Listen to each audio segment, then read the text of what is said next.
الشيطان الرجيم بسم الله الرحمن الرحيم إن الله وملائكته يصلون على النبي يا أيها الذين آمنوا صلوا عليه وسلموا تسليما اللهم صل وسلم وبارك عليه صلوا عليه دائما صلوا عليه سرمدا صلاة وسلام عليك يا رسول الله صلى الله تعالى عليه وسلم. کل کا سبق سمجھ میں آ گیا تھا؟ جی حضرت. دیکھیے بسم اللہ الرحمن الرحیم. وحکم الظاہر والنص وجوب العمل بہما عامین کانا او خاصین مع احتمال ارادت الغیر وذلك بمنزلۃ المجاز مع الحقیقہ. ظاہر اور نص کا حکم کیا ہوگا؟ بیان فرماتے ہیں کہ ظاہر اور نص کا حکم یہ ہے کہ ان پر عمل کرنا واجب ہے. ظاہر پر بھی ہو یا نص پر بھی ہو، ان دونوں پر عمل کرنا کیا ہے؟ واجب ہے. یعنی کوئی بھی کلام جو ظاہر کے طور پر ثابت ہو رہا ہو یا کوئی بھی کلام جو نص کے طور پر ثابت ہو رہا ہو، ان پر عمل کرنا واجب ہے. عام معنی کانا او خاص ہے، خواہ یہ دونوں عام ہو یا دونوں خاص ہو، یعنی صیغہ عموم کے ساتھ ہو یا صیغہ خصوص کے ساتھ ہو. بہرحال جیسے بھی ہیں ان پر عمل کرنا واجب ہے، لیکن مع احتمال ارادت الغیر، غیر کے ارادے کے احتمال کے ساتھ. بات سمجھ میں آ رہی ہے؟ غیر کے ارادے سے مراد تعویل اور تخصیص کا احتمال ہو سکتا ہے. بات سمجھ میں آ رہی ہے؟ یعنی جو کہا جا رہا اس میں کوئی تعویل کی جا سکتی ہے، یا جو عام کا صیغہ ہے تو اس میں تخصیص ہو سکتی ہے. بہرحال اس سے صرف اتنا ثابت ہوتا ہے کہ کلام جو ہے وہ ظاہر ہے یا نص ہے. سمجھ میری بات؟ بس اتنی ہی بات ثابت ہوتی ہے کہ جو معنی ثابت ہو رہا ہے وہ بطور ظہور ثابت ہو رہا ہے یا بطور نص ثابت ہو رہا ہے. سمجھ میں آ رہی بات؟ تو بہرحال غیر کے ارادے کا بھی اس میں احتمال ہوتا ہے. فرماتے ہیں کہ وذالک بمنزلۃ المجاز مع الحقیقہ، اور یہ حقیقت کے ساتھ مجاز کے منزل میں ہوتا ہے. حقیقت کے ساتھ کیا ہے؟ مجاز کے منزل میں ہوتا ہے. یعنی جس طرح سے معنی حقیقی جو ہے یہ مجاز کا احتمال رکھتی ہے، اسی طرح سے ظاہر اور نص بھی جو ہے اپنے علاوہ کسی اور کا احتمال رکھ سکتے ہیں. جیسے کہ تخصیص کا احتمال رکھ سکتے ہیں، تعویل کا احتمال رکھ سکتے ہیں، مجاز کا احتمال رکھ سکتے ہیں. بات سمجھ میں آ رہی بیٹا؟ اب اس کا مطلب یہ نہیں کہ احتمال ہے تو اس پر عمل کرنا چھوڑ دیں گے، نہیں، احتمال تو پایا جاتا ہے لیکن اس پر عمل کو ترک نہیں کیا جائے گا. عمل کرنا تو واجب ہی ہوگا. ہاں، وہ احتمال اگر کوئی دلیل کے ذریعے سے ثابت ہو جاتا ہے تو پھر اس پر عمل کیا جائے گا، ورنہ عمل نہیں کیا جائے گا. سمجھ میری بات؟ فرماتے ہیں کہ ظاہر اور نص ان دونوں کا حکم یہ ہے کہ ان دونوں پر عمل کرنا واجب ہے، خواہ یہ دونوں عام ہوں یا یہ دونوں کیا ہوں؟ خاص ہوں. لیکن غیر کے احتمال، غیر کے مراد ہونے کے احتمال کے ساتھ، یعنی غیر بھی مراد ہو سکتا ہے، اس بات کا احتمال ہوتا ہے. کہتے ہیں اور یہ حقیقت کے ساتھ مجاز کے منزلے میں ہوتا ہے. اب اسی پر مسائل کی تفریحات پیش فرماتے ہیں. کہتے وعلی ھذا قلنا، اسی بنیاد پر ہم نے کہا، اس بنیاد پر کہ ظاہر اور نص ان دونوں پر عمل کرنا واجب ہوتا ہے، اسی بنیاد پر ہم نے کہا کہ اذا اشترى قریبہ حتی عتق علیہ یکون ہوا معتقا ویکون الولاء له. کہتے ہیں کہ جب کسی نے اپنے قریبی رشتہ دار کو جو ہے خرید لیا، یہاں تک کہ وہ قریبی رشتہ دار اس پر آزاد ہو گیا، تو یہ خریدنے والا جو یہ معتق کہلائے گا. کیا کہلائے گا؟ معتق کہلائے گا، یعنی آزاد کرنے والا کہلائے گا. ویکون الولاء له، اور ولائے طاقہ جو ہوتی ہے وہ اسی کے لیے ہوتی ہے. ولائے طاقہ ہوتی کیا ہے بیٹا؟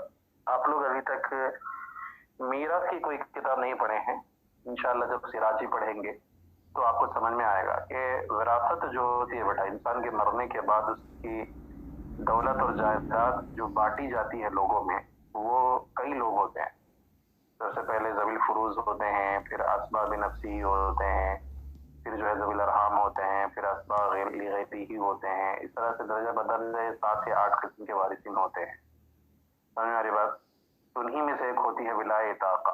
ولائے طاقہ کا مطلب کیا ہوتا ہے کہ اگر کوئی انسان مر گیا اور اس کا کوئی رشتہ دار موجود نہیں ہے، بات سمجھ میں آ رہی ہے؟ یعنی نہ تو اس کے کوئی بیٹے وغیرہ ہے، نہ تو بیوی ہے،